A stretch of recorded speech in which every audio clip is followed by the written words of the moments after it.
Mickey O'Malley sent 18 Irish gunmen to kill Bumpy Johnson. Only 4 walked out, and the message they delivered made the most feared Hell's Kitchen boss flee to Dublin and never return. March 17, 1935. Bumpy Johnson was outnumbered, 18-1. Mickey O'Malley had sent his deadliest crew: Seamus the Blade, Patrick the Wolf, Connor the Silent, Liam the Ghost. 14 more Irish Republican Army veterans, whose names were whispered from Belfast to Boston. They cornered Bumpy in the Savoy ballroom basement. No witnesses, no way out. Bumpy was 30 years old, rising king of Harlem, but facing war-hardened killers.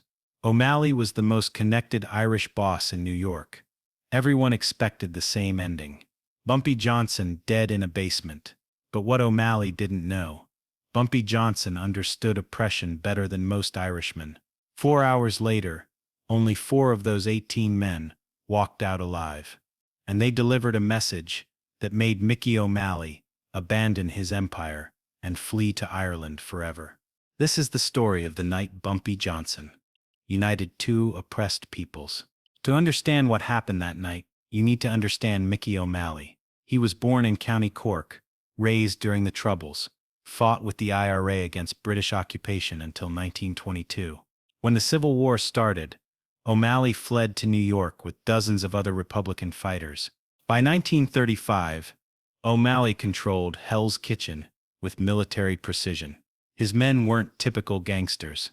They were trained guerrilla fighters who'd learned to kill British soldiers in the hills of Ireland.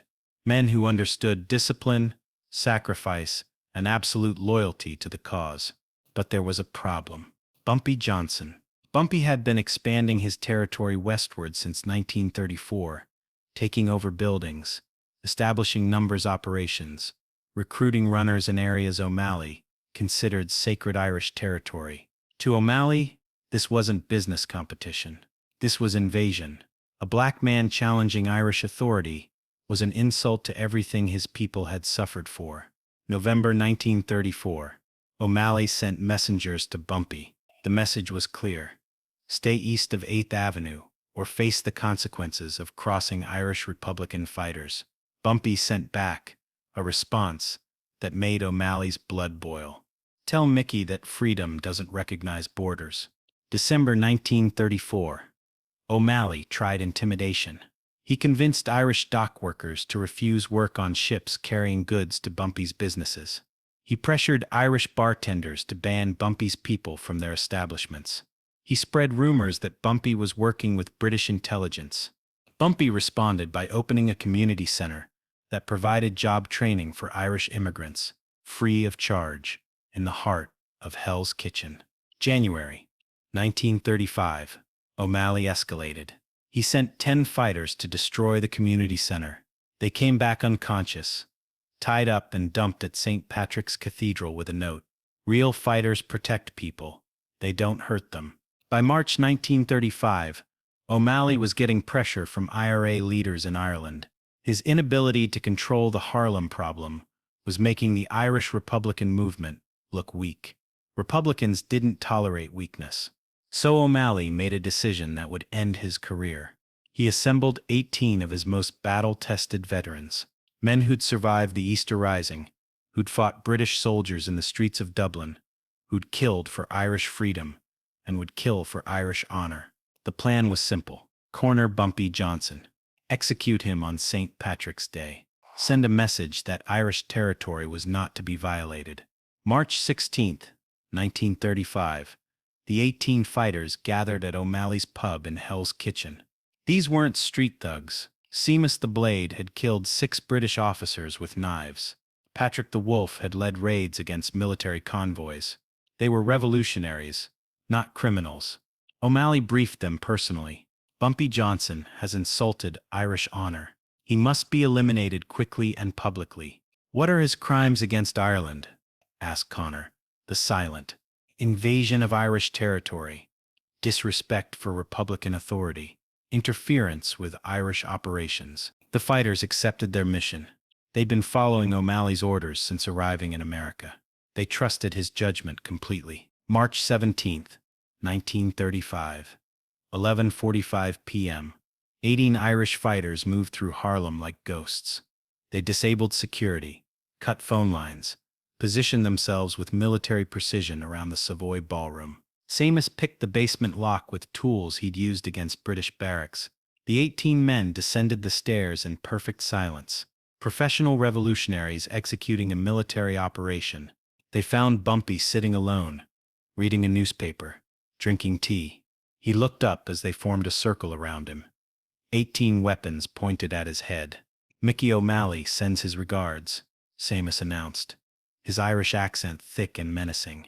Bumpy folded his newspaper slowly. He looked around the circle of fighters, studying their faces carefully. Then he spoke in perfect Gaelic. "Octar Diag, Fear Chun, Fear Am Hanan, Amaru," Bumpy said. The fighters froze. Bumpy Johnson, speaking Irish Gaelic, was impossible. But what he said next changed everything. "An esseo a di fad Padraig Pearse," Bumpy continued. "Is this what Patrick Pearse would have wanted?"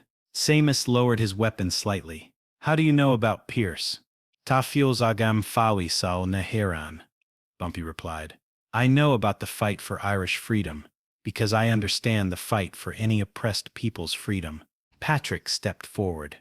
"You dare speak our heroes' names? I speak about revolution, because I am a revolutionary," Bumpy said, standing slowly. "You fought the British to free Ireland. I fight oppression to protect Harlem. We're fighting the same enemy." Connor was confused. "But you're invading Irish territory." "I'm protecting my community from the same forces that destroyed yours," Bumpy corrected. "The same people who starved Ireland are the ones oppressing Black Americans." Bumpy reached into his jacket. 18 weapons aimed at him, but he moved slowly, carefully. He pulled out a small object and placed it on the table. It was an Irish tricolor flag, small but perfectly sewn, with something written beneath it in Gaelic script. "A friend gave me this in Alcatraz," Bumpy said quietly. "Irish Republican named Brendan McCarthy. Fought in the GPO during the Easter Rising. Spent his last years in prison for continuing the fight in America." Seamus stared at the flag. "Brendan McCarthy. You knew him?" "He was my commander during the Rising. Taught me everything about fighting for freedom." "He taught me something too," Bumpy said. "He taught me that oppressed peoples should unite against their oppressors, not fight each other." The basement went completely silent.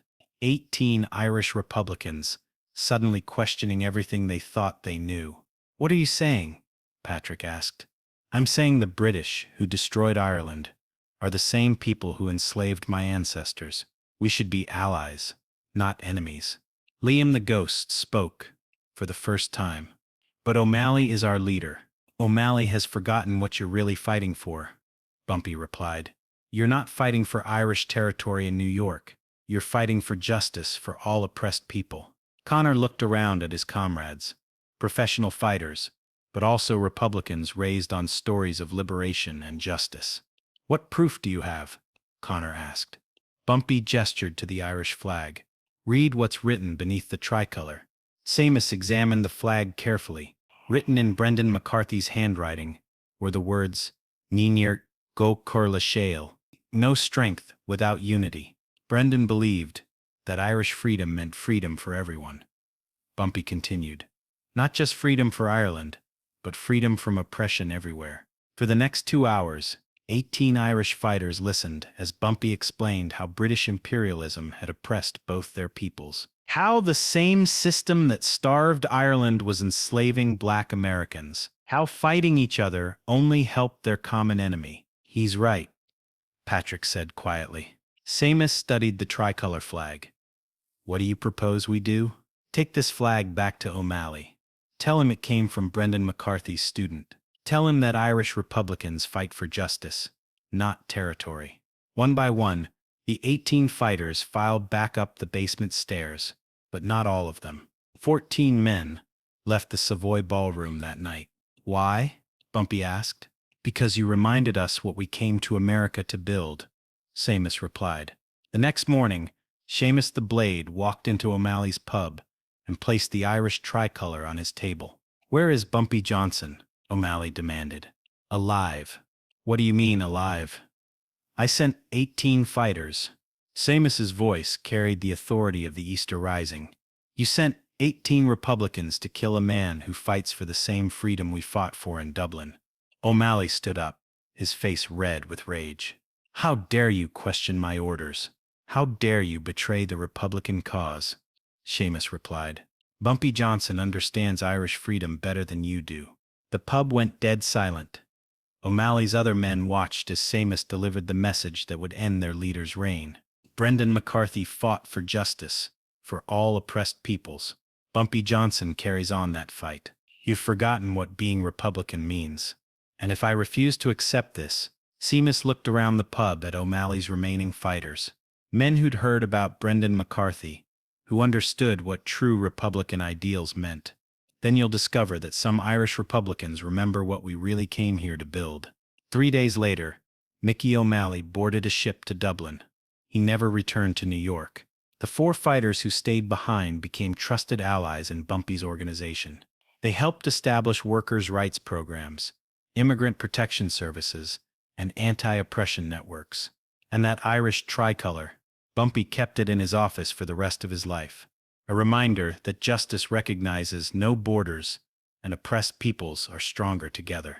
March 17, 1935. 18 fighters walked into a basement to commit murder.